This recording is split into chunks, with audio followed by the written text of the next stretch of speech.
Good evening, everyone. Welcome to the Cambridge Union. I know tonight is a debate that many of us have been waiting for. It sees a star-studded lineup debating one of the biggest issues of today. The exact motion being debated tonight is this House believes religion has no place in the 21st century. A quick point of clarification, we are tonight debating specifically organised religion, and that's what our speakers will be debating on. As ever, the debate is a series of alternating speeches, first in proposition and then in opposition, and so on. But this isn't just a debate between the speakers, it's very much a student debate too, and we do want as many points from the floor as possible tonight. To make a point of information, which you may do at any time apart from during the first and the last minute of a speaker's speech, those are protected, please stand up, say point of information or on that point, and then it is up to the speakers whether they take your point. If they don't do so, please do respect that, it is their right. If they do, and we hope they will, please state your name and college before you start speaking and keep your speeches to a maximum of 1 minute. Another thing to remember, please, we've got people all around the building tonight listening via our feeds. Please wait for a microphone to reach you or no one will hear a word you say. I think that's everything from me. Our first speaker this evening is Andrew Copson. Andrew is the Chief Executive of the British Humanist Association, an organisation representing atheists in the UK. Andrew.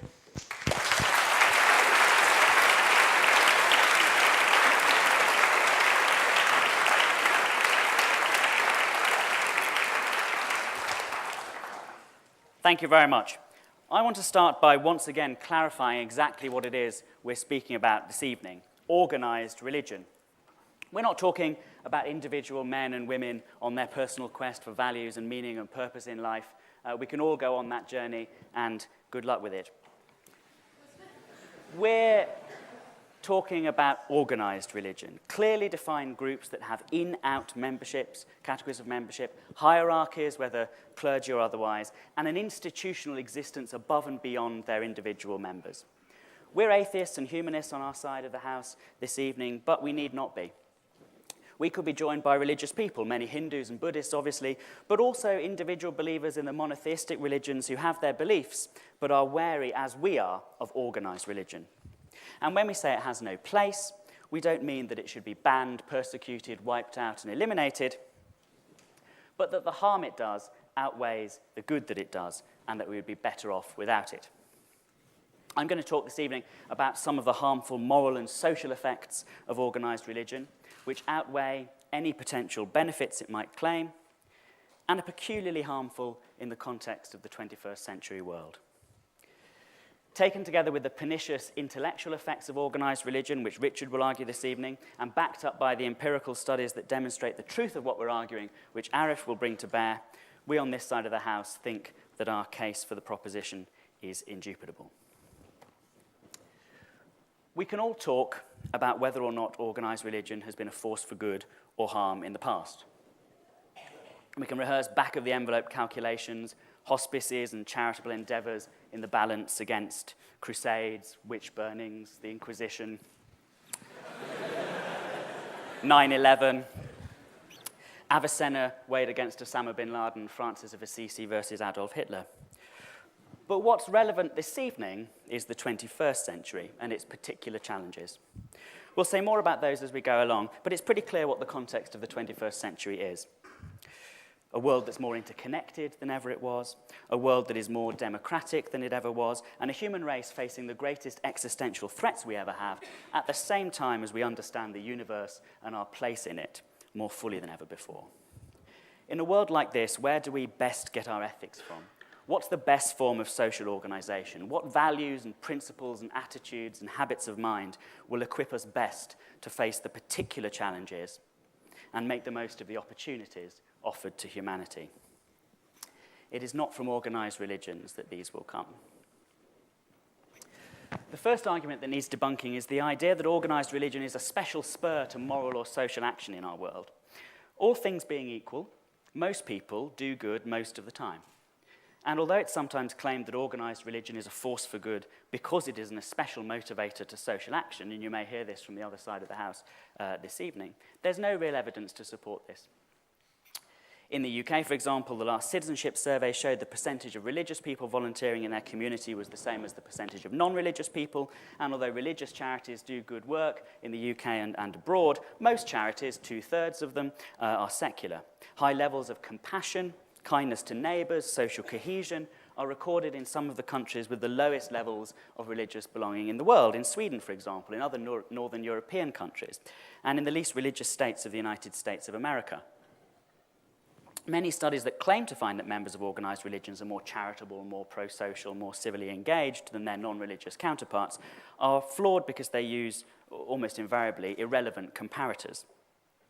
Shared values of altruism and care for others are the common heritage of all human beings, and organised religion adds nothing to plain human compassion and empathy. Or nothing for the good, anyway. There is evidence that people involved in one religion or another behave more kindly to members of their own religion, but here we hit one of the main problems. In this century, when we're becoming ever more interdependent, we need fellow feeling with all people, rather than just with members of our own in-group. And organised religion is certainly not a way to ensure that. Although they often make claims to universal fraternity, the reality in practice when organised religions are strong is very often the opposite, and we can see examples of that all across the world in our newspapers and on our television news every day. So in relation to social morality, organised religion is not a particular good. The good done in its name is incidental to it. It can be secured by other forms of organisation just as well, if not better, and the harm it does of limiting our moral sympathies outweighs any good. Socially organised religion adds an element of tribalism to society, great barriers and divisions which we do not need in our age. This sort of harmfulness is obviously not limited to religions. It can also be a feature of many political ideologies. We can all think of examples from the recent past of that. But organised religions provide a more durable system than most political ideologies.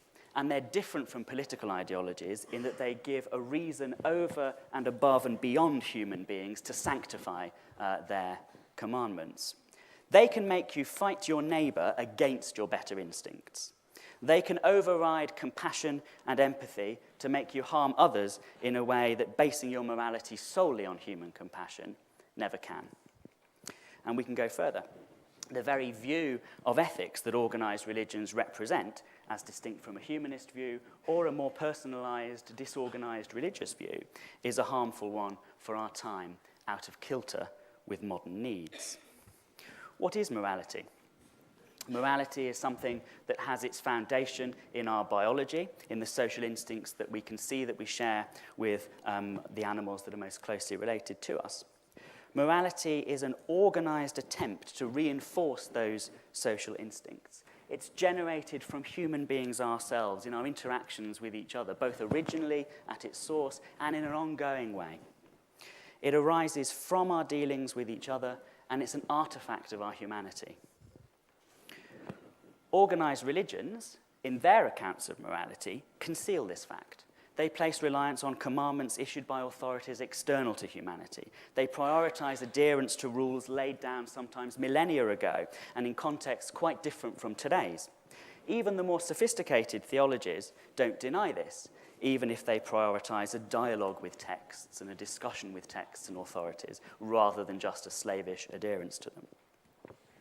Genuinely believing that the source of value is located outside of humanity and not within it inevitably dehumanizes ethics, and the moral scale of the person who believes it can become horribly distorted.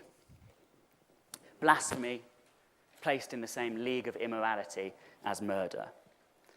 You need strong, organized religion to make you believe something as obscene as this.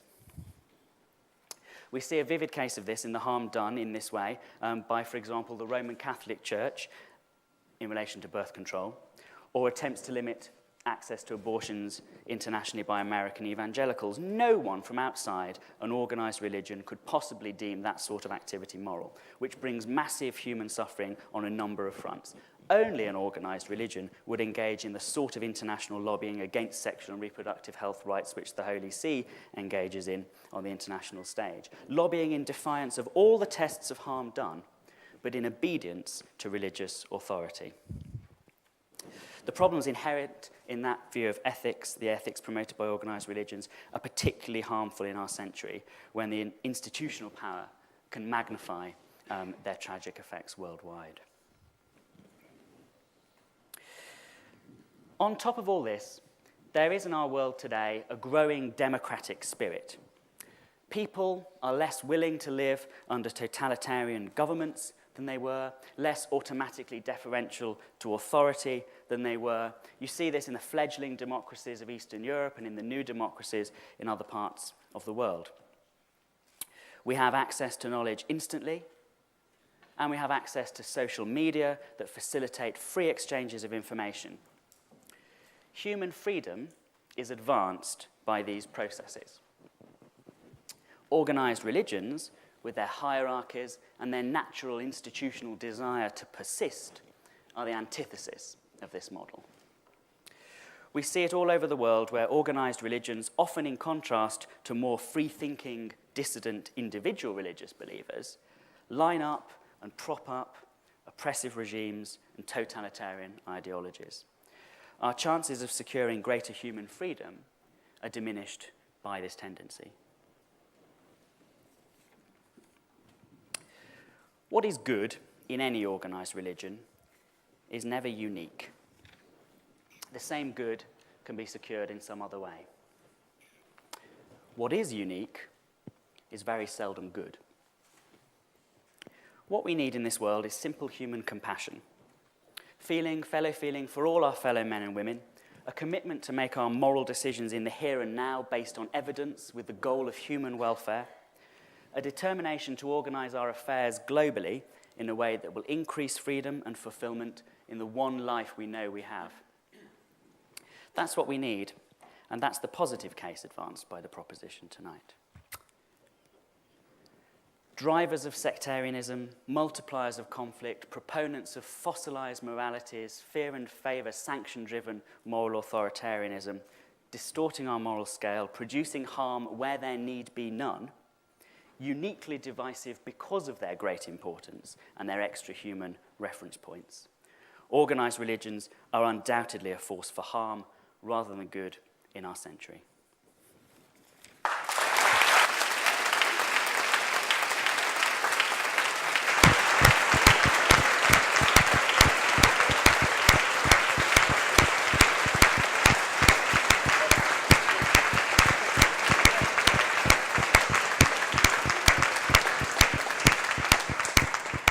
Thank you, Andrew. One very quick point of order that I should have mentioned earlier. Please, no photography in the chamber this evening. Our next speaker, as I'm sure everyone here is aware, is the outgoing Archbishop of Canterbury and the incoming new Master of Magdalen College, Lord Rowan Williams.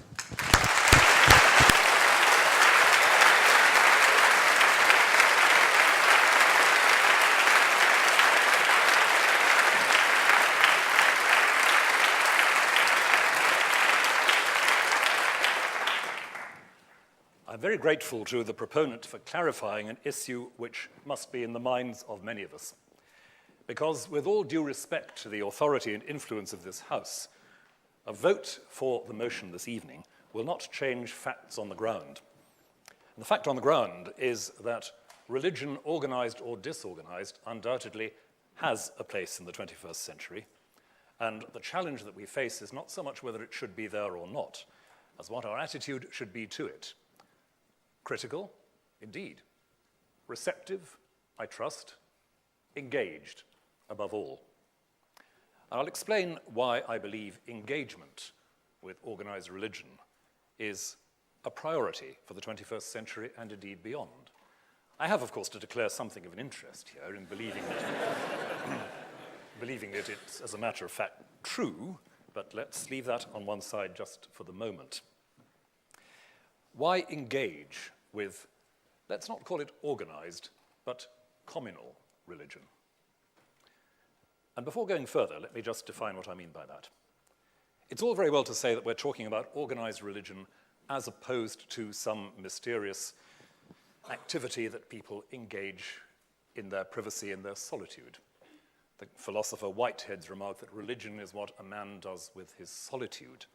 What a woman does with her solitude is still very mysterious, of course, but that's part of the unhappy legacy of certain religious attitudes across the centuries. I freely admit that. However, religion has always been a matter of community building, a matter of building precisely those relations of compassion, fellow feeling, and, I dare to use the word, inclusion, which would otherwise be absent from our human societies. There is no such thing as a purely solitary religious attitude. Please.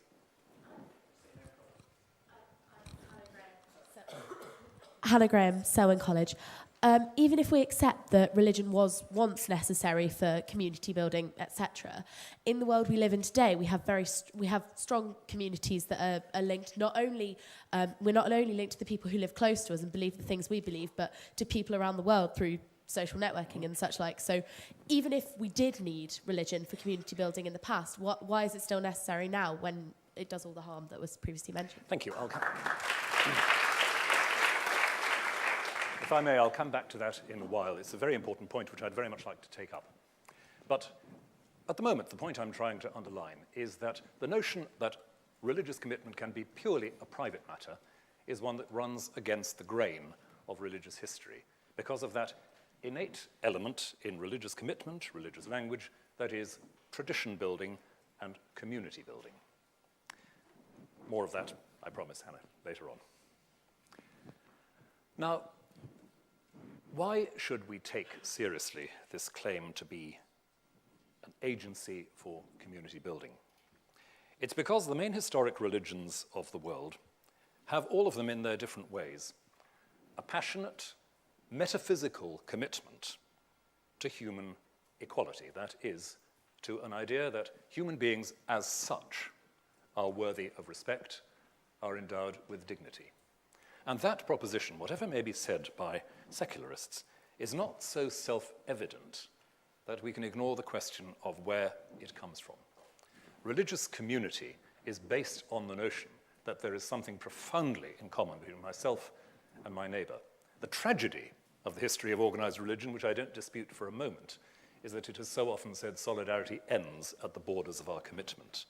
The reality of many centuries, indeed millennia, of communal religion is that religious communities have constantly stepped beyond the boundaries of those comfort zones to create communities, to create patterns of mutuality that do not stop with the people you happen to agree with.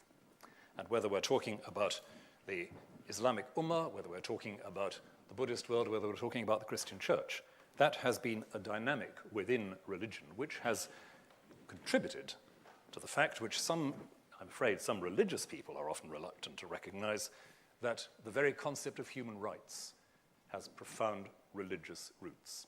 The Universal Declaration of Human Rights would not be the way it is without a certain history of philosophical and theological debate. Now, it may be said, and just has been said, that that may have been necessary once. Have we outgrown it? I don't think we have, because as I said earlier, it's not wholly self-evident why we should regard every human subject as endowed with the same kind of dignity, every human subject as worthy of the same kind of respect. Religious people, on the whole, will say that every individual deserves that radical respect because they're made in God's image, because they're the object of God's love, however you want to phrase it. But that is a non-negotiable element in the life of these communities. So I want at least to see us arguing about where universalist moral commitments come from, where they're rooted, where their origins are. And I go back here to what was said by the great and not at all theological German philosopher Habermas some 15 or 20 years ago, that we are not so richly endowed with sources for being serious about human dignity in our contemporary culture that we can afford to ignore what religion has to contribute to that discussion.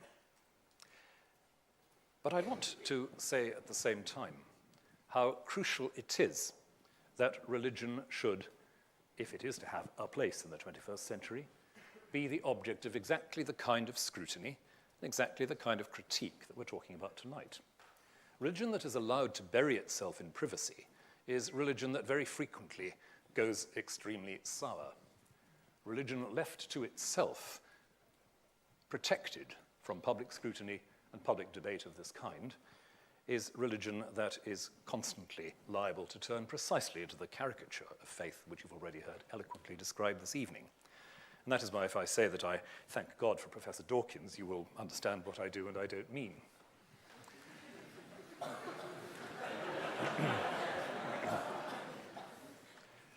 It's part of the case for defending, as I would defend, the involvement, for example, of my own church in the statutory educational system of this country. That there are faith schools in this country is not a matter of the state sanctioning the propagation of irrational views without critique. It's a matter of engaging religious agents and religious communities. Please.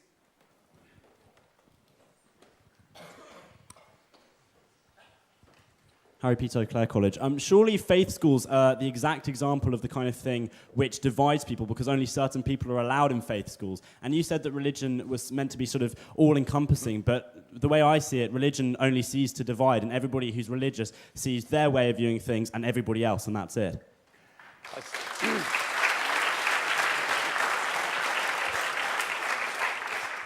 I would recommend you here to look at some of the statistics about admissions policies in Church of England schools, where there is a regular assumption that a minimum percentage of admissions will be to people who do not necessarily share religious faith. It's not a condition laid down at the door. And those who wish to have their children educated in that particular kind of framework may not share all the essentials of that framework, but nonetheless are welcome in that environment. I think that's an important part of how many of our church schools do actually work, and I can confirm that from quite a bit of personal experience visiting church schools over the last, I suppose, 20 years off and on. But the point is an interesting one because, of course, church schools do illustrate precisely what I was saying earlier, the way in which what may appear to be tight-knit and inward-looking communities are constantly, as it were, driven to cross their own boundaries, to create an atmosphere of welcome for those who don't belong. And I recall here a statement which I've quoted more than once from an old student of mine who said that the church, and I'm speaking, of course, here of my own commitments, the church is one of those places which remains a place where you put things, feelings, aspirations that don't fit anywhere else. And the church has to be hospitable to that variety of feeling, that variety of aspiration and inquiry. So the point about church schools is one well worth returning to, and I dare say that there will be one or two observations on that as time goes on.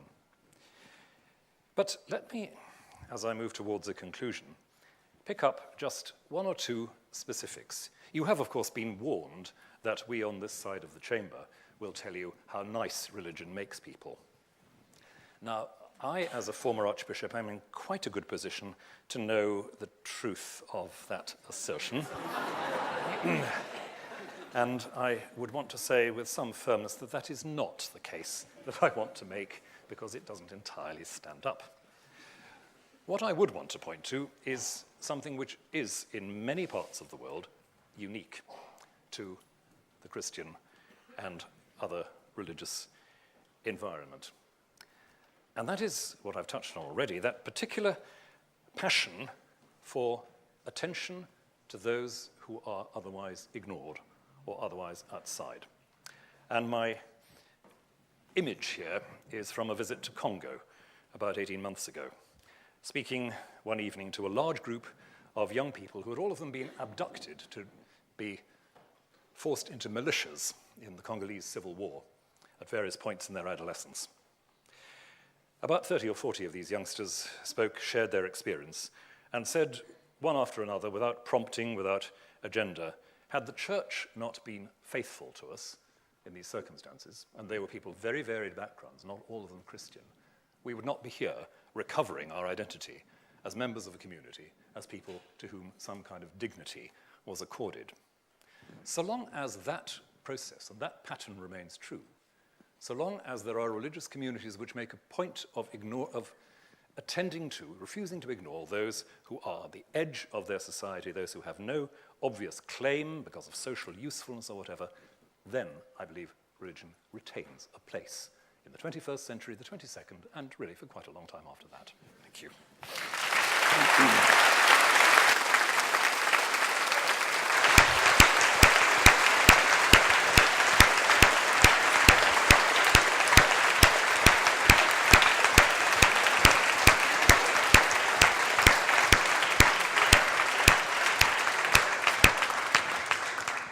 Thank you, Lord Williams. We're going to take a very short floor round now, as well as later on. Same drill as before. Please wait for a microphone to reach you. Say your name and college before you speak. And please do keep speeches to a maximum of 1 minute. Can we first have a point in proposition of the motion,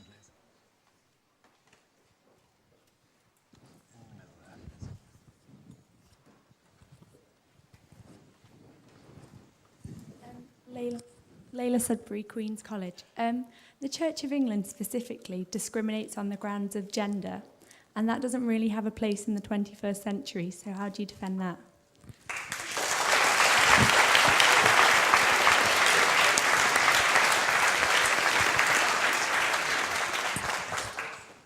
A point in opposition to the motion, please.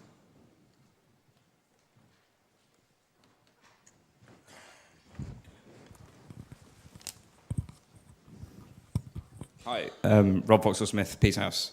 I'd like to just draw an analogy which might seem trivial to some, and obviously to the extent that it's valuable, but it should be considered not further. I'd like to make religion analogous to football quickly.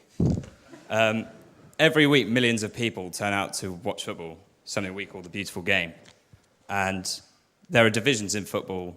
We chant, we fight, and, bad things happen, but at the same time, that's not why it's beautiful. It's beautiful because it gives people a reason to come together and feel like they're part of something that's bigger than themselves. And now if you look at religion, every week millions of people turn out to their places of worship. And yeah, there are fights. We chant at each other. But it offers people a place to feel like they're part of something bigger than themselves. And you might not agree with it. I don't support Man United, but I can understand why people do. I understand that it's more than just a team that plays football. So you might not agree with religion, but can you not accept that it provides a platform for people to feel like there's something bigger than themselves?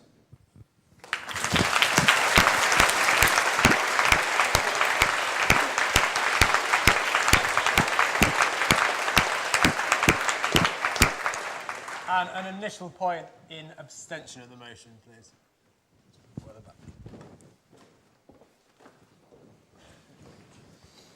Ben Jones, Homerton College. I'm abstaining because I'm not going to argue that religion's got no place in the 21st century. However, I'd like to make a specific point about religion in 21st century politics.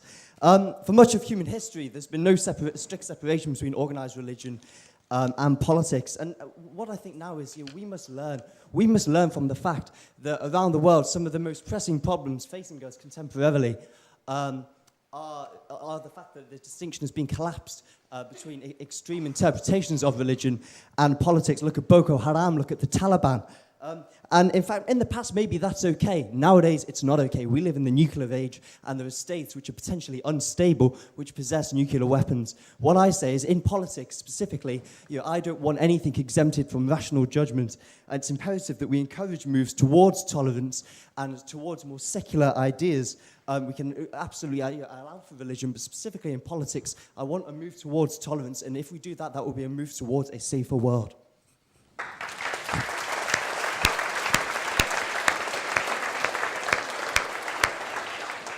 Thank you. We will have another floor round slightly later on in the evening. But to get back to our main debate, we have a speaker who really does need no introduction this evening.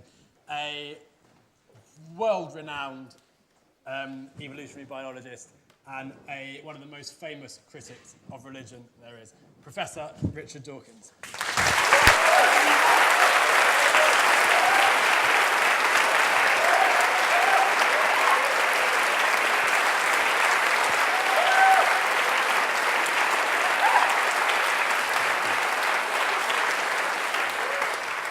Mr. President, thank you. I must apologise to begin with for a sudden attack of clergyman's throat, which I've been trying to cure by sucking cough sweets, and I hope my voice doesn't give out before the end of my statutory 10 minutes. I'm not going to be talking about moral issues. Others have and will. I'm going to be talking as a scientist, passionate about scientific truth. So I won't say I don't really care whether religion has moral good effects or not. I do. But what I care about tonight, at least, is it true? And is it true really matters to a scientist? And I think it's almost a moral case that truth actually is important. My text is taken from the book of Psalms. The heavens declare the glory of God, and the firmament showeth his handiwork. That's the kind of God I could go for, the kind of God I would have gone for if I'd lived before Darwin, the kind of God I did go for as a young man when I was, as St. Paul said, when I was a child. I spake as a child, I understood as a child. How does it go? But when I became a man, I put away childish things. I could go for a God whose primary business was to create the cosmos, to set up the laws of physics, to twiddle the knobs that fine-tune the physical constants in such a way as to foster the eventual emergence of biological evolution. Such a God, a grand God, the God of the cosmos, the God of the physicist, the God the hypermathematician, God the master architect, that would be a God worth worshipping. Probably not worth praying to, for that sort of cosmic God, worthy of proper reverence and respect, would have better things to do than bother himself with the trivia of human prayers and human sins and human preoccupations. The sort of God I would not feel like worshipping would be one who, far from fixing his thoughts on his magnificent creation, was instead obsessed with sin. Sin, sin, sin, sin, sin. The obsession of the Christian God. Interested in nothing but the sins, including private acts which do nobody else any harm, of the members of one particular species of old world primate. On one small planet, orbiting one rather small star amid 100 billion stars, somewhere in the outer suburbs of one ordinary galaxy among 100 billion galaxies. Such delusions of grandeur, to think that a God with 100 billion galaxies on his mind would give a tuppenny damn who you sleep with.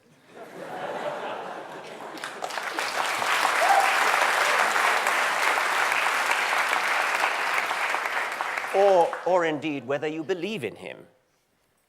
Yet the God of the Christians is supposed to have cared so much about the sins of this one species of old world African ape that he sent his own son, or himself, depending on your theology, into earth, down, whatever that means to earth, as a blood sacrifice, a divine scapegoat, in order to be tortured and killed for the sins of the world, or even the sins of one particular man, Adam, who, as we now know, never existed. A somewhat empty gesture to die for the sins of somebody who never existed. But although modern sophisticated theologians, of course, don't actually believe in Adam, they do still seem to pay lip service to the idea, more than lip service, rather strong service, to the idea of original sin. We are suffused with sin. We're born in sin. We are sinful unless we plead forgiveness. That is not a very humane, not a very pleasant, not a very moral doctrine. And I think that the idea of the blood sacrifice is perhaps even worse. I'm mentioning only Christianity because that's the only religion I know well. It's part of my culture. I'm a cultural Anglican. Grateful, by the way, to be a cultural Anglican when you look at the competition. If I were a cultural Muslim, I'd probably have something to say about that faith's appalling treatment of women, appalling attitude to women, as well as various other moral points. But I want to go back to the God that I said I could go for, God the physicist, God the mathematician, God the all-wise cosmologist, God the immortal knob twiddler, who knows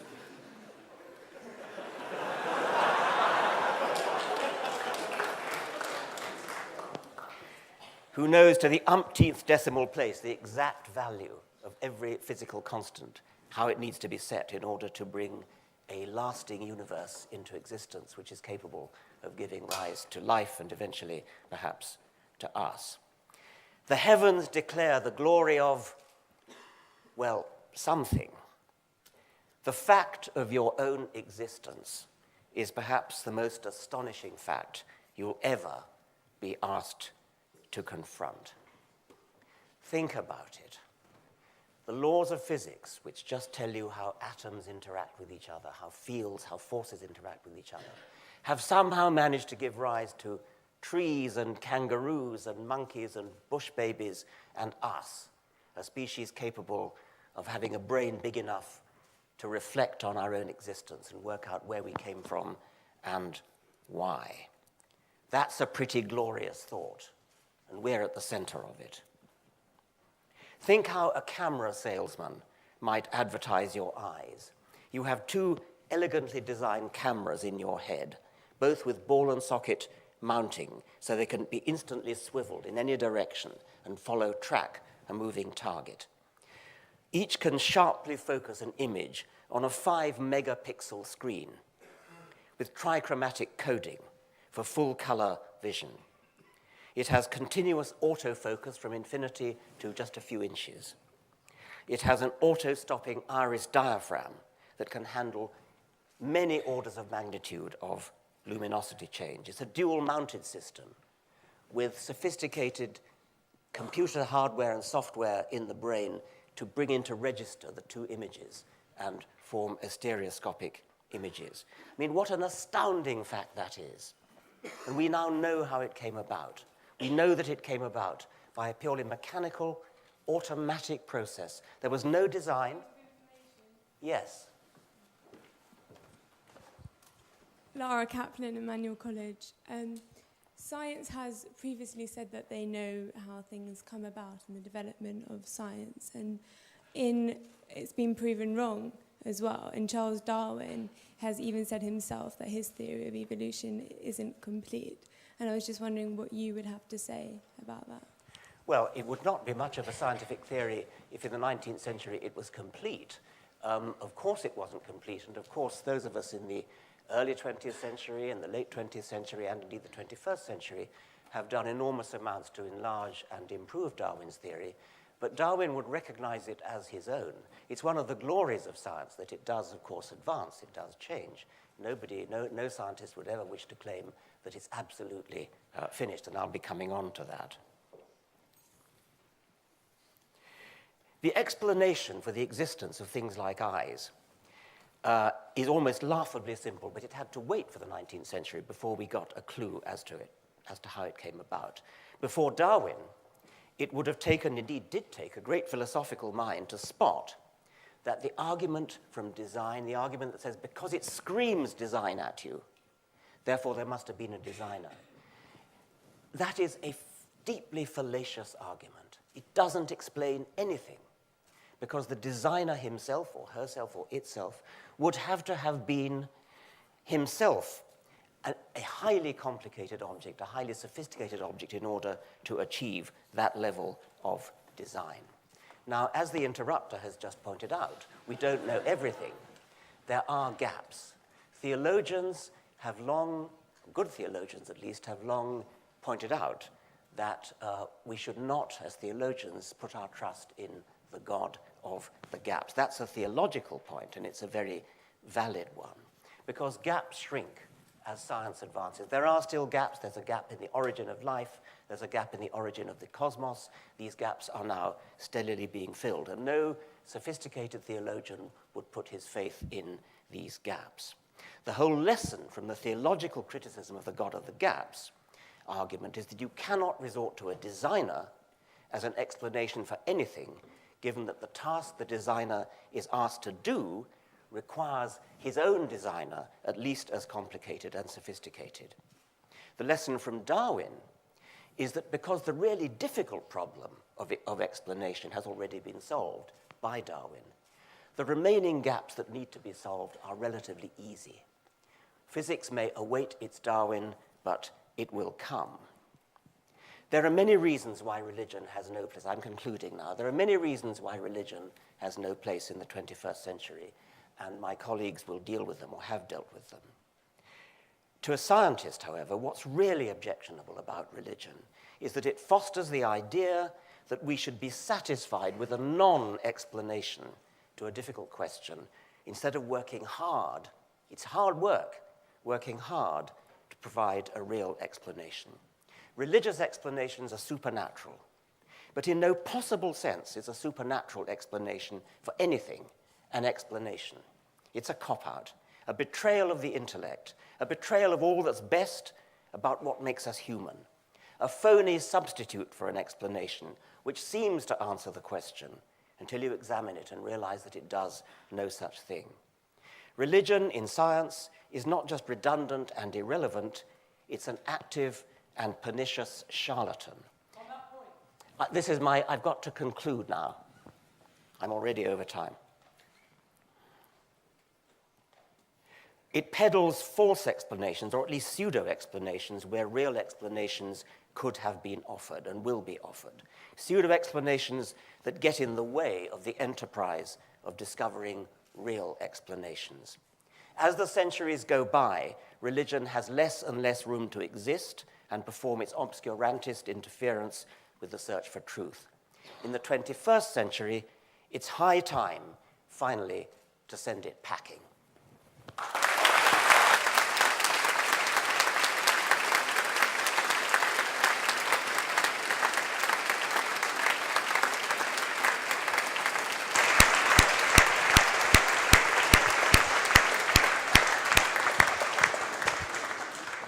Thank you, Professor. Continuing the case for the opposition is a renowned writer and Professor of Islamic Studies at Oxford. He's president of the European Muslim Network and has been known as the Muslim Martin Luther. Professor Tariq Ramadan.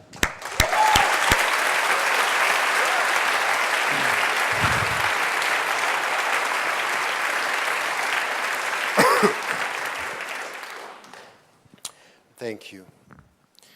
I was surprised by the fact that what I got as a question is that religion has no place in the 21st century, and all the arguments that I got right now were not talking about the question itself, and only concluding on the fact that because we have this idea of truth, the way you think we are thinking about truth from a religious viewpoint or from within the organized religion, we should hope that religions will disappear in the 21st century and have no place. So the argument itself for someone who is a scientist is not very scientific and much more driven by passion. As if there is something which is behind all the scientific arguments is more passionate than rooted in arguments. And it's exactly the same with what I heard in the first speech. For Muslims or for Christians or for organized religions, the fact that we think that morality has a transcendental source doesn't mean that we dehumanize morality. This is not an argument. This is dangerous. A dangerous conclusion, not a scientific one. So let me come to something which I think it's so important for us today when it comes to religions. In fact, religions as faith, as knowledge itself, or as rituals are for organized religions means. And the means, you can use them in a way or in another. You can use them for the good and you can use them for the bad. It's not because we have people from within an organized religions that sometimes are instrumentalizing religion that we should forget everything which is coming from within the organized religion and understand what was said, the sources of morality, the way we deal with human dignity, the way we deal with the way we have to deal with our own self. And it's very important. You cannot dismiss the point that within the organized religion, there is a very deep understanding of the concept of human being, what it means to be a human being. It's not only coming from Socrates, it's also coming from a very old religious tradition and a very deep understanding of what is shared in a universal way, which has to do with the way we deal with our heart, our body, and our mind.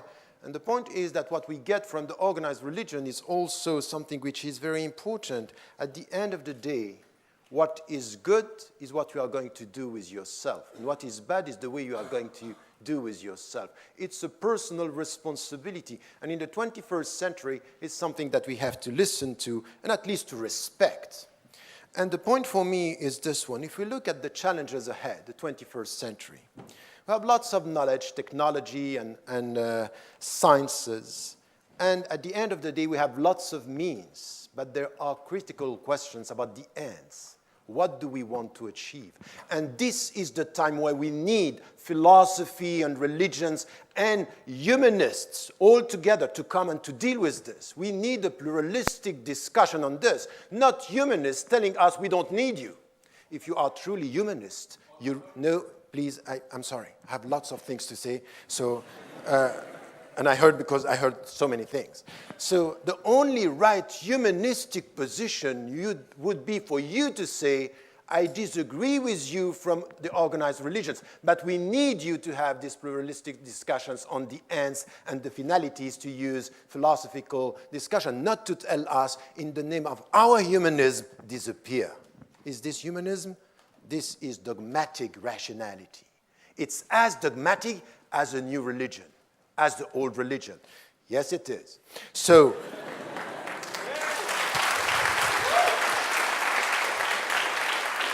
my point here is to say something which is essential, which was said by Dr. William. It's so important. Yes, the contemporary world, our 21st century, needs religions to be involved in this discussion, because at the end of the day, what is coming from the organized religions, of course, we will find people, and we can keep on having anecdotes about 7/7 and Inquisition. You will always find in history something to prove your point.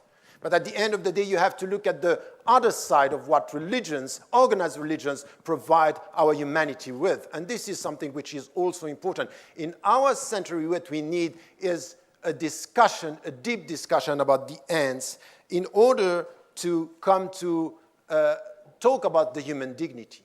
But I would say that religions need what is happening now in the 21st century.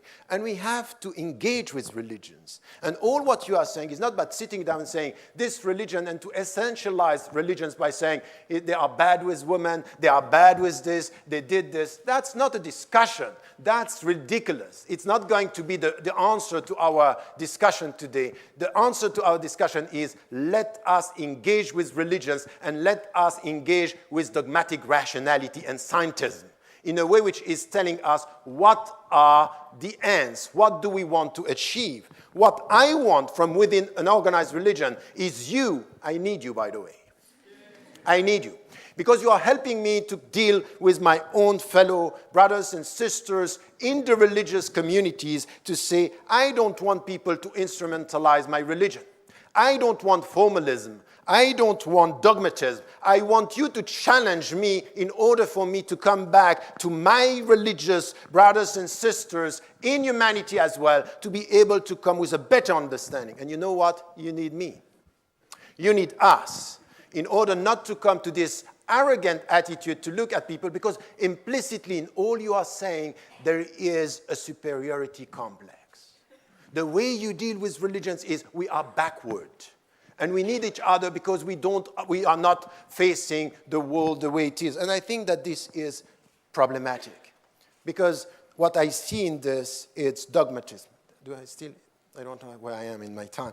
So I would say that in this discussion today, when we need each other and we have to engage with religion, it's also to come in this discussion in the 21st century to question the very essence of religion. And, okay.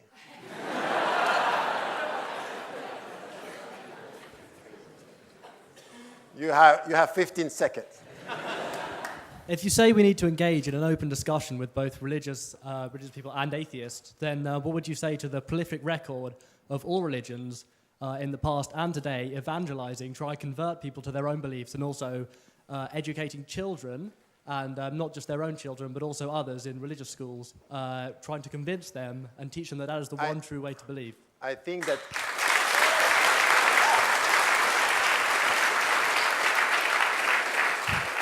you are exactly explaining my point. This is what I said, that you will always find people within religious, organized religions trying to convince and trying to convert people. But I would tell you that it's exactly the same with some atheists. They want to convert people to atheism. That is the same. And I think that at the end of the day, what is important, what I am expecting from you, as I am expecting from any human being, is to be the witness to his philosophy in his daily life. So if you are an atheist and you have principles, show me your principles. If you are a religious, show me your principles. Don't try to convert me, show me who you are. Instead of trying to convince me that I'm wrong and that my truth should disappear from history. Anyone who wants someone to disappear from history, religious thoughts or philosophical thought, is dangerous, because this is dogmatism. This is dangerous. Behind it, this is a new way of dealing with power. My conclusion is to say, if I come to what is needed to our world today, to our world today in the contemporary world, is very much to look at what religions can provide us with. And when, for example, and you know, in organized religion, it's not only something which has to do with community, it has to do with community, and it has to do with individuals.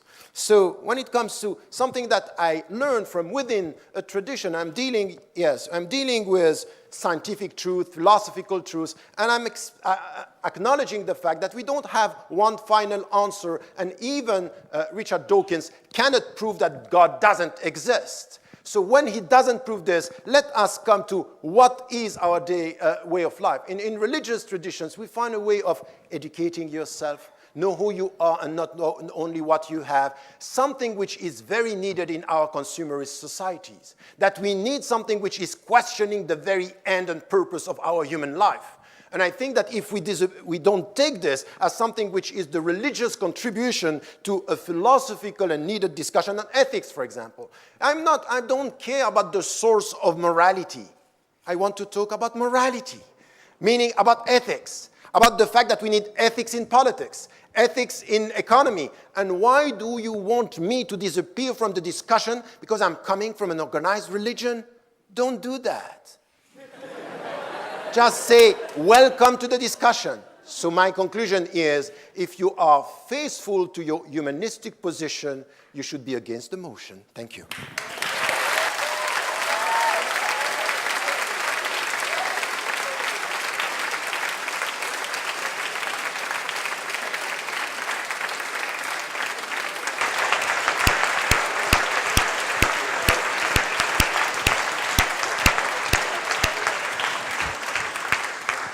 Thank you very much, Professor Ramadan. This is the point in the debate where you get to have your say. We'll take points in order of proposition, opposition, and then abstention. Same as before with the microphones, and 1 minute, please. Does anyone, firstly, have a point they'd like to make, or lots, in proposition of the motion? Back corner.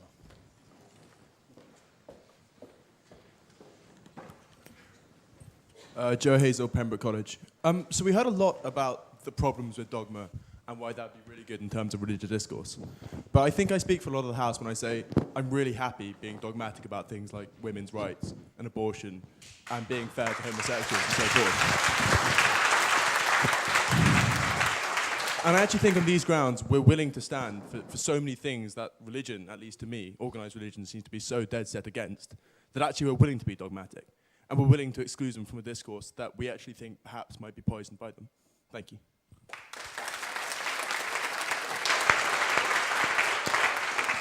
A point in opposition, please. Thanks. Matt Hitchens, Emmanuel College.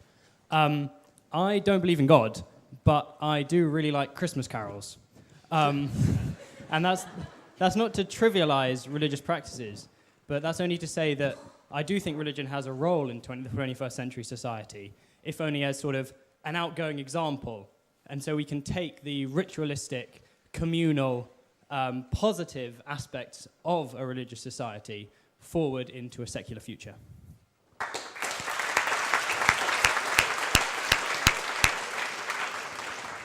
Could I have a point in abstention?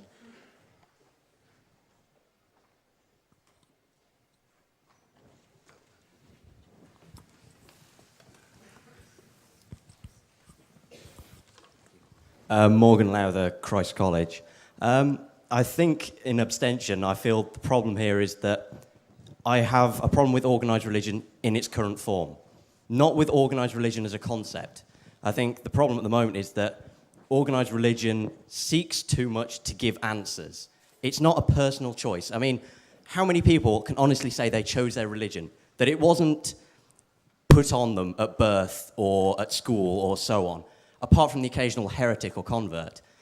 I mean, it should be a personal choice. The answers aren't easy, but let people have questions and let the answers be difficult, but let it be a choice.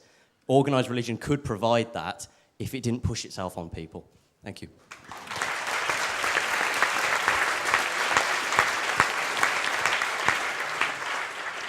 We'll go back to proposition.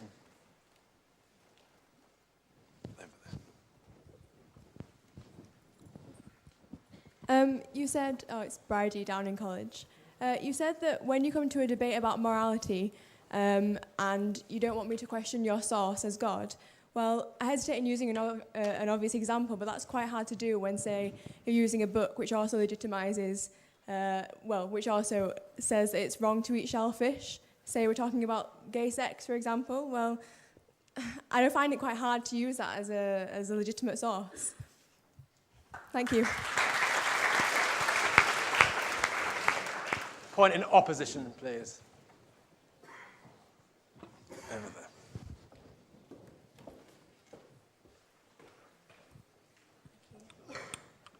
Catherine Bond, Murray Edwards. I have a serious problem with the idea of treating the Bible as scientific fact rather than an example of humans exploring their own faith and showing their own faith. I have a serious problem with people continuing to identify religion with dogma rather, as the gentleman over there mentioned, as a personal journey of faith. And I feel that the idea of treating the Bible as a spiritual fact misses entirely the point of it as its spiritual and personal object.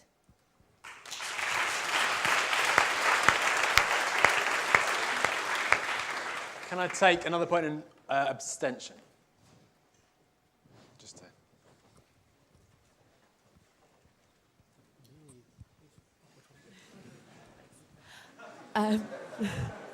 I'm Hannah from Selwyn.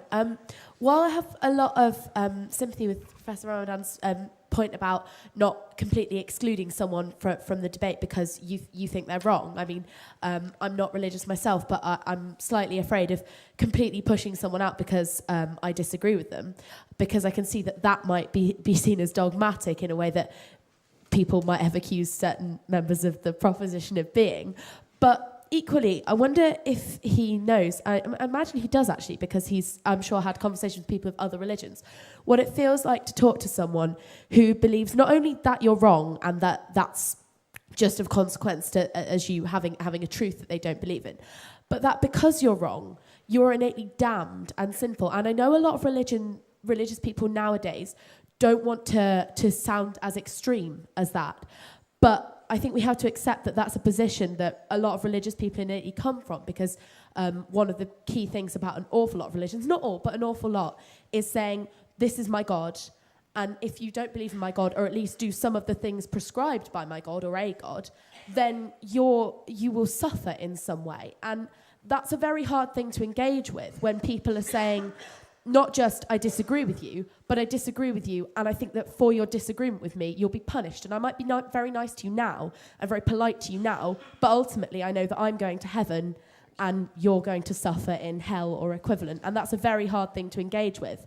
And I wonder why we should be asked to engage with something that says that about such a large group of other people.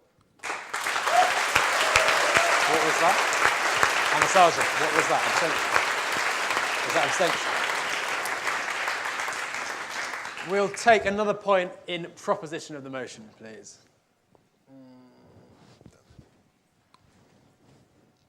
Name and college, please. Mike Villa, Churchill College.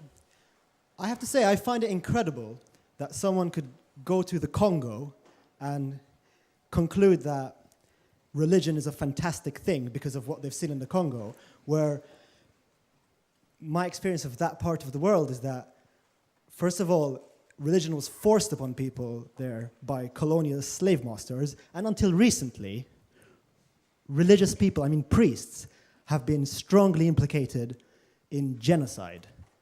It takes an extraordinary leap of mental gymnastics to go to Congo and conclude that religion is a brilliant thing which helps people.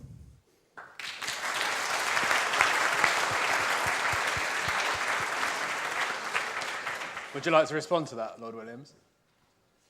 Would you like to respond? Yeah? Please do. Can we just get a microphone to you? Sorry.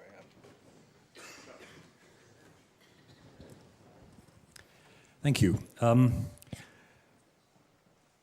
I understand that the background of all kinds of conflicts, all kinds of suffering in the continent of Africa and elsewhere is shaped by religion as it's shaped by many other factors. What I'm reporting, though, is not history, but what is actually happening at the moment. What is actually happening to make a difference to the lives of people who would otherwise be on the refuse heap of society. These are people who, and Congo is not an example where genocide has been in any sense promoted or colluded with by religious groups.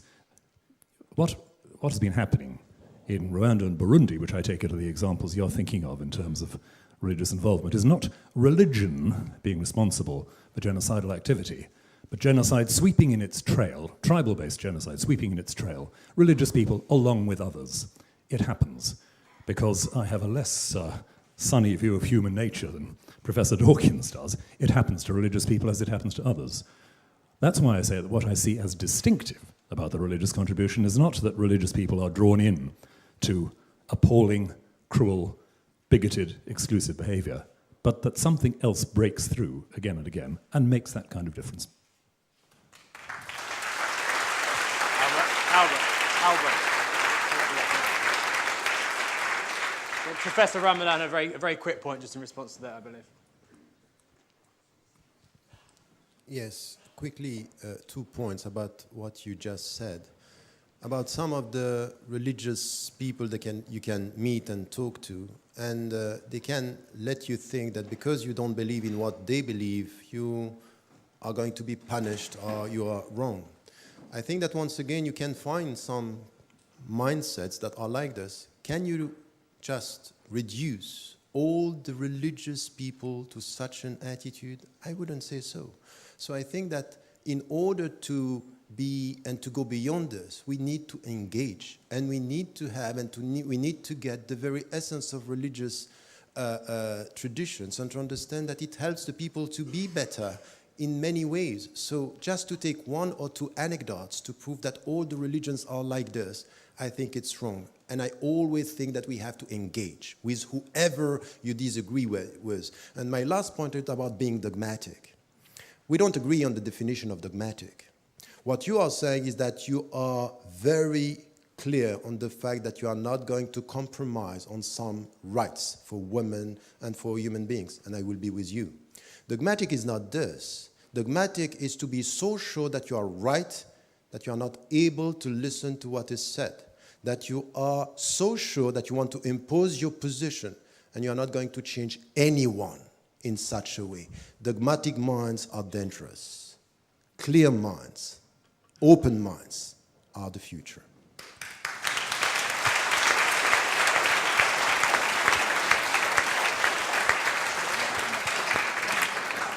Can I have another point in opposition to the motion, please?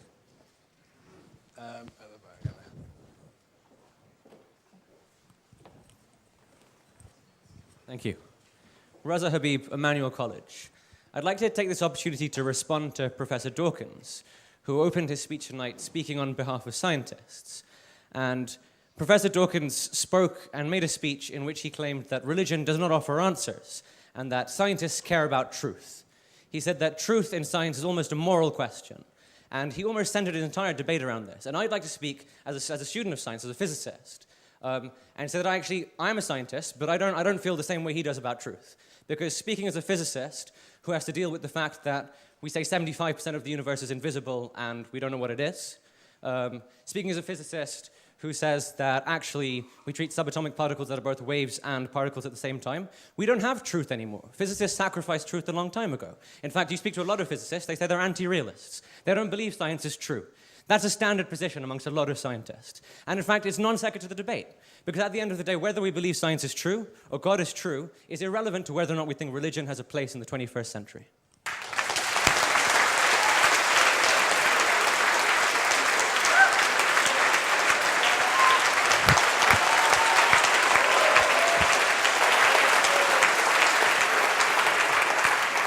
Professor Dawkins. There are, of course, many very mysterious things. Is this working?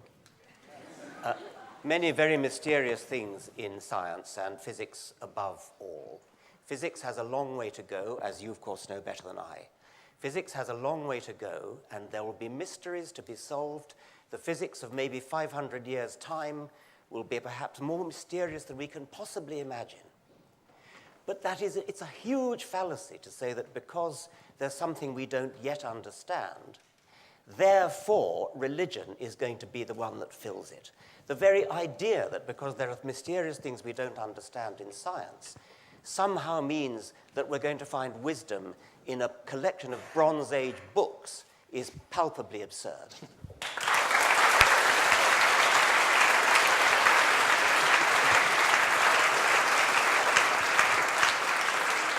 Mr. Copson.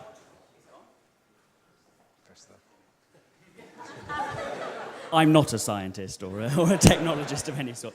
I want to respond very quickly to the accusation that's come from the other side, specifically from Tarek, about the idea that what's been put up on our side of the debate has been the proposition that we should dogmatically exclude or eliminate or occlude or destroy both either the religious perspective in the 21st century or religious people. I said very specifically at the top of the remarks that I made that we were not taking the claim that organised religion should have no place in the 21st century to be one to be an argument on us. Well, listen to me for a moment, and you'll know what I'm saying, and then you can, and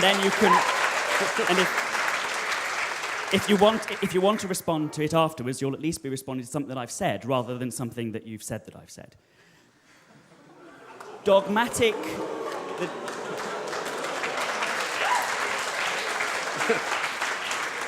Which is a good definition of dogma, actually, in some people's minds. I don't want to take up too much of your extra time. So just to say that what I was talking about was not proposing the motion with a view to eliminating such people and excluding such people.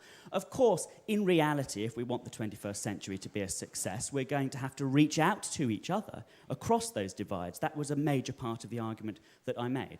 What I'm saying that, in the hypothetical world where we could be without organised religion in the 21st century, it would be a better world. And I want to, I still stand by that, but that's what I'm arguing. Not that it should therefore be eliminated, but that we would be better off without it if it didn't exist. And that's not to say that religious people don't do good, nor that they might find for them the sources of their goodness in their religions. It's to say that they would do just as much good and be just as good if they were Confucians or humanists or took their morality from other non-organised religious sources. Thanks very much.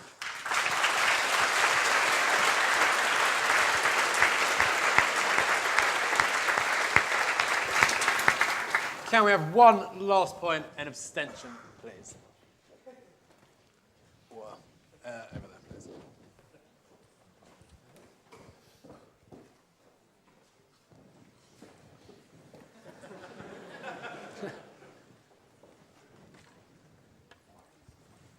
Hello.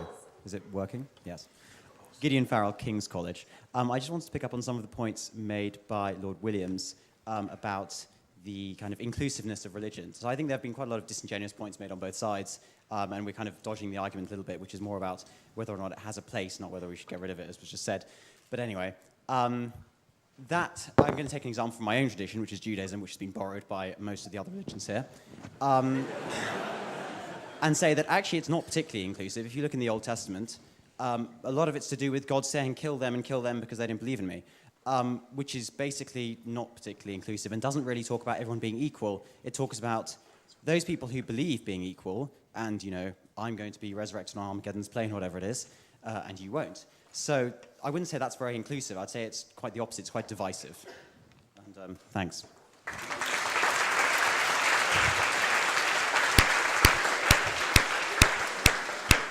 Thank you for all the points from the floor. We want to get back again to our main debate. And closing the case for the proposition is Dr. Arif Ahmed. Dr. Ahmed is a senior lecturer in philosophy here at Cambridge and an ardent critic of religion. Dr. Ahmed.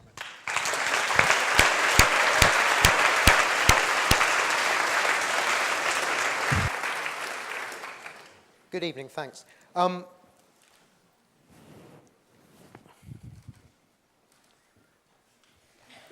Excuse me a second. Let me just start by talking about dogmatism. I took dogmatism to mean believing things in spite of the evidence and not being sensitive to the evidence. And of course, the view that Professor Dawkins and Andrew and most secular humanists propose is, on that definition, the very opposite of dogmatism.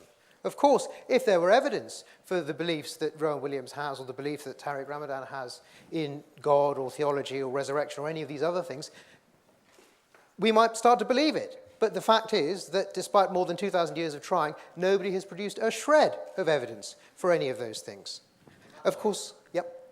What would you fancy as evidence? Maybe they're just looking at evidence in a slightly different way. One of two things. One of two things.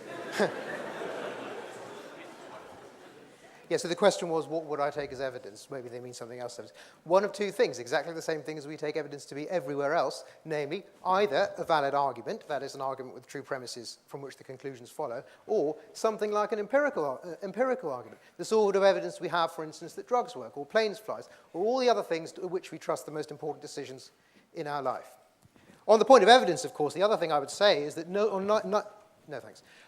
neither of the speakers on the other side, as far as I could hear, produced a single piece of evidence for any of their assertions. There was quite a lot of philosophical talk and gesturing and rhetoric of one sort or another and patterns of mutuality and various other things, but nobody, as far as I could tell, cited any specific case except the one example of the Congo, which was rightly disputed, or any actual evidence at all for any of the things that they said. I'll come back to some of these points later.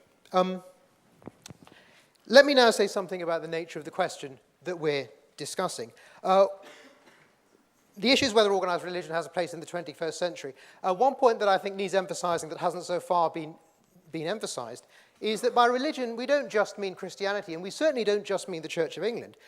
We mean Mormonism and Baptism, Seventh-day Adventism, Pentecostalism, and all of the other Christian sects, also Hinduism, Voodoo, Scientology, and Islam. These are all parts of religion, and in fact, it's fair to concentrate more on those than upon the Church of England, because some of those are the fastest growing religions. Islam is the fastest growing major religion in the West. The evangelical churches are the fastest growing Christian religions in the United States, and I believe, in fact, in the world, the evangelical and Pentecostal churches. Whereas, on the other hand, the Church of England has declined by about 80% since 1970, or rather, the number of children going, I think, to church has declined by 80%, and the actual number of Anglicans has declined by 50% in that period. So, of course, well, do you want a point of information?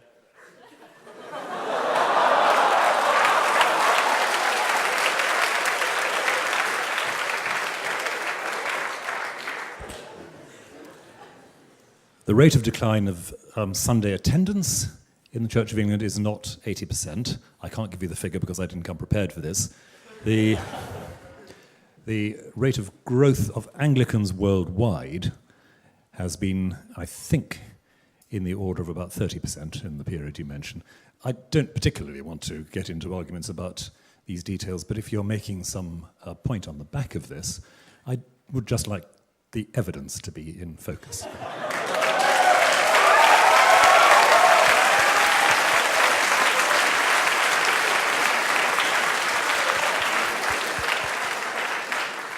Yes, that's correct. The evidence concerns rate of church attendance, and that was data taken from 2009. But the point that I'm making, of course, stands, which is that we should be concentrating on the religions that are fastest growing. And in Europe, that is Islam, and in America and the rest of the world amongst Christianity, that is the evangelical churches.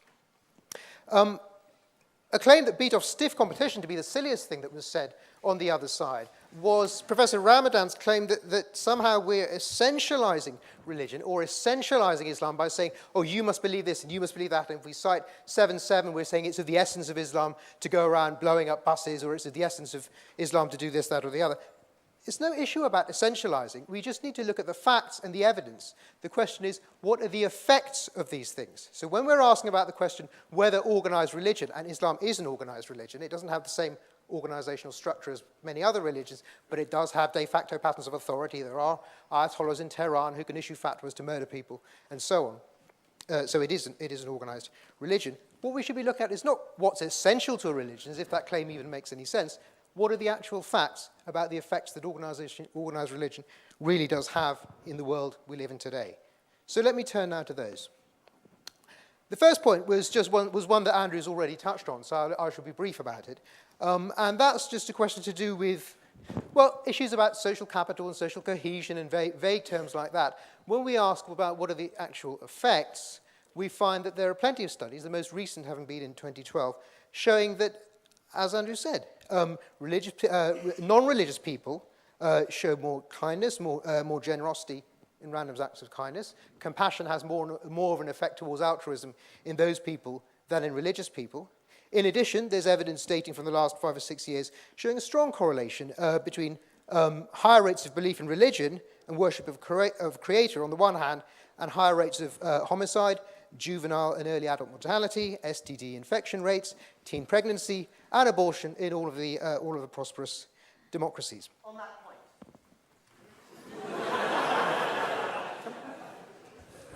But, sir, correlation doesn't imply causation. If you want to establish that religion has a causal role in this, you need to consider the inherent structure of religion and what it is inherent to religion, that it means that it is not simply an accessory to these harms, but rather a causative factor.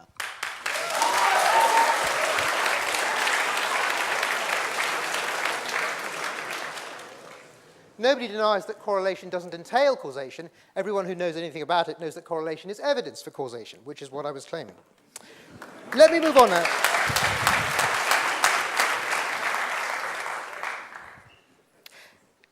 Let me move on now to two other issues. There were three points that I wanted to say about the effects of organized religion. One of them was that to do with ethics. The second one is to do with what you might call the price of social cohesion, if you take that term seriously enough. And this is, of course, the persecution of people who want to live their own lives in ways that religions, for one reason or another, consider inappropriate. The example I'm going to discuss, I could have talked about many things. The example I'm going to discuss is gay people. So, for instance, an anecdote, just one anecdote amongst many that I could give, is the fact that in 2009, when the death penalty for homosexuality was introduced in Uganda, I think reintroduced or introduced in Uganda, people on both sides of the debate at the time agreed that the main impetus for bringing that back, and it did come back, was a US evangelist pastor called Scott Lively from a group called Defend the Family International, who ran a seminar there proposing exactly that. His aim being, as he said, to expose the truth behind homosexuality and the homosexual agenda. Now, obviously, that's just one anecdote. The facts are that in many Islamic countries, there is the death penalty for homosexuality. In Saudi Arabia, for instance, and Iran. In the UK, 39% of Christians don't agree that homosexuals should have the same legal rights as heterosexuals. This is from a poll in 2009. And from another poll in the same year, 0% of Muslims think that homosexuality is morally acceptable. I could go on, but you get the point. And these are actual facts. This is data. This is not me waving my hands in the air, making some semantical hair-splitting or giving some murky philosophical argument. These are facts, and perhaps the opposition would like to tell us which of these things are in fact not facts, or which of these studies are flawed. Let me go on to the third thing, which I think is perhaps the most important, which is freedom of speech. There are various cases that I might cite. If I'd had the time, I would have mentioned the Rushdie case, but I will just talk about the case about the Danish cartoons, which many of you will know about, which dates back to 2009. The history of that was, of course, that these cartoons depicting Muhammad were produced. They caused a great deal of offence, an Islamic organisation comprising a large number of Islamic countries, their ambassadors wanted to speak to the Danish Prime Minister. He refused, and they sent imams around Islamic countries stirring up resentment at this. This caused riots and other things, at which about 200 people died. And it has an echo even in Cambridge, I'm sorry to say. Those of you who are at Clare College might know, you probably won't remember, but you might know that about 4 or 5 years ago, a student at this college was nearly thrown out of the university for publishing a magazine in which those cartoons were shown. It was spineless on the part of Clare College that they actually apologised for this. Perhaps what's worse than the real threat of the fact that violence is really committed against these people and other people, for instance, in connection with the Satanic Verses, when they produce things that are critical of Islam, is the chilling effect that it has. There are things people don't do and don't say and are frightened to say now because the fastest growing religion in Europe now, organised religion in Europe, is offered a real threat of violence against anyone who criticises it. That's an effect. That's an effect of organised religion, a demonstrable effect of it. The final point I want to make, I'm going to close now. The final point that I want to make is to emphasise that, of course, nothing in the argument that I gave depends on the truth or falsity of religion. I made a few remarks at the beginning, but apart from that, nothing in this empirical case has any dependence at all on the truth or falsity of the Christian or the Islamic or any other religion. A religious person could vote for the proposition.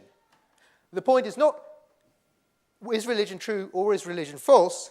The point is, there is a difference between what Andrew and I would regard as a relatively legitimate role of religion, which is having a personal ethic, which perhaps means genuinely love for your fellow man, and what then happened to Christianity and all of the other religions, which is that they started wearing pointy hats and telling people what to do. And it's if you reject that step that you should vote for the motion. Thank you.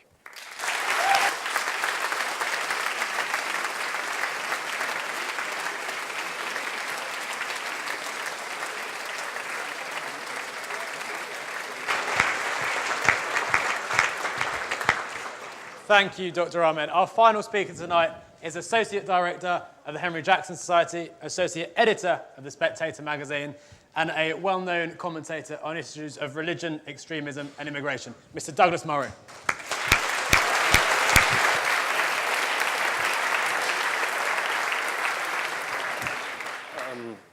Thank you. Thank you very much for that. It's, well, I was going to say it's a pleasure to be back in Cambridge. It isn't entirely. I've been dreading this debate for many reasons which will, I think, become clear if they haven't been clear already. It's a very awkward position to be in. First of all, because I am not in agreement with very much said by my own side most of the time. I remember being on Newsnight some years ago calling for Owen Williams' resignation as Archbishop when he made his catastrophic intervention into the matter of Sharia in the UK. I remember actually being on a program with Tariq. I remember we were shouting at each other and indeed at Jeremy Paxman, who was shouting at both of us. Tariq and I have chased each other around the globe in studios and debating forums, universities, many places. I consider him one of my very dearest and closest enemies. And I'm also in an unfortunate position because I agree with most of what the opposition say, not just tonight, but generally. I'm an atheist myself. I don't believe in revelations. I don't believe that Moses, Jesus, or Muhammad had any divine instructions. I think they made it up. But, and I'm sure you knew there was a but coming, I am on this side very uncomfortably because this statement, this House believes religion has no place in the 21st century, is to me as an atheist not just an overstatement, but very wrong indeed. I will come on to exactly why in the coming minutes. First of all, one piece of casuistry which has to be tidied up. Organized. It's been put in since We had the motion agreed. Organized religion, we're now told. This isn't a serious addition to this debate. How could you have disorganized religion? How could you have a religion which wasn't organized by any structure at all? I mean, somebody has to say whether Mass is at 11 o'clock or 11:15, for goodness sake. All religion, all people who believe broadly in a similar thing are going to have some desire to come together, and there's going to be some kind of authority, whether it's in a mosque or a synagogue or a temple or a church or anything else. Of course, all religion in some way is going to be organized. But the reason I wanted to speak on this side is for this reason. In this whole debate, which does matter very much and will matter very much in the century ahead of us, there is a great possibility of completely distancing views which, at the very least, you should listen to. And I've already sensed it this evening. If we had been gathered here in Cambridge at the Union 100 years ago, you would have probably listened in as respectful silence to the clergy and had no possible intervention against their thought, as you do tonight with prominent spokesmen for atheism. It's simply the case that very, very swiftly the tables have turned in recent years, and very swiftly it's become really not very difficult, certainly thank goodness in this country, to talk against religion, and has become rather difficult, particularly for non-believers, to speak up for anything that religion does offer. And it does offer things, and I think we shouldn't ignore them. The problem in this debate is that neither side, and I wish it was possible to speak and advise you to go down the middle door, but neither side in this debate, in this whole debate, not just tonight but generally, ever wants to admit what they miss and what they have got wrong. Religion has got very many things wrong. All sorts of religions have. They always leap into truth claims. They scientize their claims. What they have that is true in part becomes dogmatic so often. There are very many things that religion has got wrong, which Professor Dawkins and his colleagues are very good indeed at explaining. But atheism has got things wrong as well. It is not a flawless system or a flawless belief, and there are things which atheists miss and are, I think, very worried about admitting that they miss, if I may. Are very worried about admitting that they miss. The German philosopher who Rowan Williams has already quoted tonight, Jürgen Habermas, coined the term a few years ago. A beautiful term, it's worth bearing in mind. He said he wrote an essay called The Awareness of What is Missing. He just posits the fact that in the secular state, with an atheist mindset, there are some things you miss. And the non-religious very rarely want to mention this. But there are things that they miss. If we were to get rid of religion entirely in the 21st century, very many people, not only themselves would miss it very deeply, but there would be all sorts of questions which people have in their lives, which would remain, if not completely unanswered, then answered incredibly quietly. Secularism and atheism have all sorts of truths to argue, but their voice is very quiet on many things that matter to many people. The voice of atheism is at least quiet in the face of death, in the face of human tragedy, of suffering. It has very little to say to people who seek, for instance, some kind of reconciliation or forgiveness or repentance, all sorts of things which religious traditions have addressed. You may think that the religious tradition is wrong in its origin, but they do address these questions. They have tried to. They have tried to build a philosophy on this. And at the very least, if you were to throw out at this very moment all religion in the 21st century having no place, many people would be deprived of these things. Andrew Copson, in his, I thought, somewhat presumptuous speech, if I may say so, portrayed a future in which, if we just dropped religion, we would be running into the sunlit uplands, where everything would be terrific, we would be reasonable creatures in a reasonable universe with reasonable desires, reasonably answered. Are you sure about that? Are you absolutely sure that if you tell a generation, 2 generations, 3 generations. Religion has, and let's remember, no place in the 21st century. Are you sure that we arrive at those sunlit uplands? Or is it possible that if you tell people enough that they live a meaningless life in a meaningless universe, in a meaningless existence, that you may just get something like a perpetual version of The Only Way is Essex?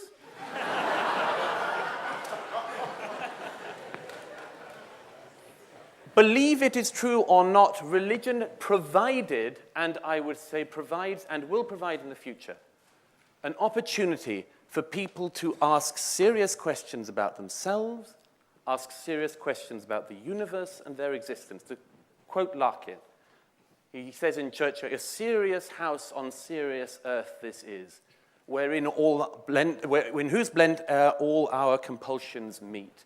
It is the case, I would submit, whether you believe, as I say, in the literal truth of religion or not, whether you believe or go to church or synagogue or mosque or whatever yourself, it is the case that these places used to provide, and provide for many people still, a place to ask questions which in other places in their lives, without that, they simply have no such opportunity to ask, to address. You know, somebody said earlier that, have we outgrown it? I just wanted to raise a couple of things. They say, it may seem a contrarian viewpoint. It is not, I can tell you. There are several things that have been cited tonight about religion which need countering, and I'd ask just for your forbearance as I mention these. It's come up several times, community building. Alain de Botton wrote a really very bad book recently called Religion for Atheists. But there were several very good points in it. And one which I'm not sure is able to be refuted is this, that among other things, church provided people who had nothing in common other than the place that they found themselves in, that they found themselves sitting in a pew beside somebody, with a form of common humanity which is missing in the modern age. Andrew said, well, we've got Facebook and we've got social networking. Many of these things are very good. There's all sorts of good that can come from them. It also means you are very able to agree and to meet all the time people who agree with your point of view. You can found Facebook groups with people who agree with you already. You can found social networking groups with people very like you. I'm sure after you leave Cambridge, you will be able to have old alumni Facebook groups which put you in touch with other people very like you. Church and organized religion, among other things, and I think it's worth noting, allows people to sit beside people in a place with a common aim, with whom otherwise they have absolutely nothing in common, no socioeconomic bond, no cultural bond maybe, except for the fact that they have found themselves in this place together. One other very quick point before I start to wrap up. On several times tonight, it's already been mentioned about the simple evil that religion does because of abortion and so on. I would just make the following intervention in this. Many times in debates in the House of Lords and in the Commons about abortion, about euthanasia and these sort of things, yes, religions have got very many of these things wrong. But if you look at the contributions to these debates, the contribution of the religious to abortion issues and to right to life issues and to partial birth abortions and all sorts of other things and euthanasia is not nothing. It injects a sense into society and into the debate as long as it cannot harm and hamper scientific progress, and I'll get onto that in a second. Provides a voice which reasons, and I would argue sometimes holds back advances which many people, such as Andrew, would be lovely about rushing straight ahead to, believing we're going to this place which is fine. Now look, I'm just going to wrap up with this. Richard Dawkins said at the very opening, is it true? That was what you said you wanted to address. No. And yes. No, it is not true. It is not literally true. But can religion carry truth? Yes. Schopenhauer says in his dialogue on religion, he says, truth may be like water. It needs a vessel to carry it. We don't have very many vessels. And if you believe that we can go into the 21st century not only saying we don't need a vessel ourselves, but nobody else should have one, I don't believe that would be a period of greater understanding. The deal, and let me just say, you won't often hear me. Those of you who have heard me here before will know I don't normally do reconciliation, but I'm going to have a quick go. The deal in the 21st century must be this. Religions must not have the ability to dictate the lives of people who do not follow those religions. religion must have no ability to dictate law or to dictate the lives of people who do not follow those religions. That, I think, should be the thing that religion gives up. Largely it has given it up. The Church of England has given up most of it, and I think that's a good thing. It has led the way.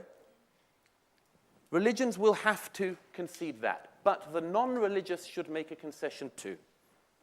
The non-religious should accept in the 21st century that it is not the case that religion has nothing whatsoever to say. It does. It has a voice. It has a contribution to make. It is thoughtful in parts. It has thought things over.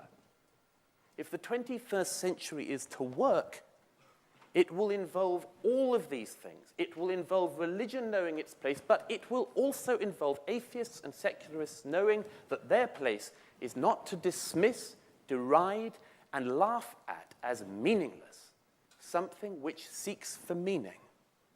If the 21st century is to work, religion will have a place. People can agree with Professor Dawkins and his colleagues, but no rational person could agree with this motion. Thank you.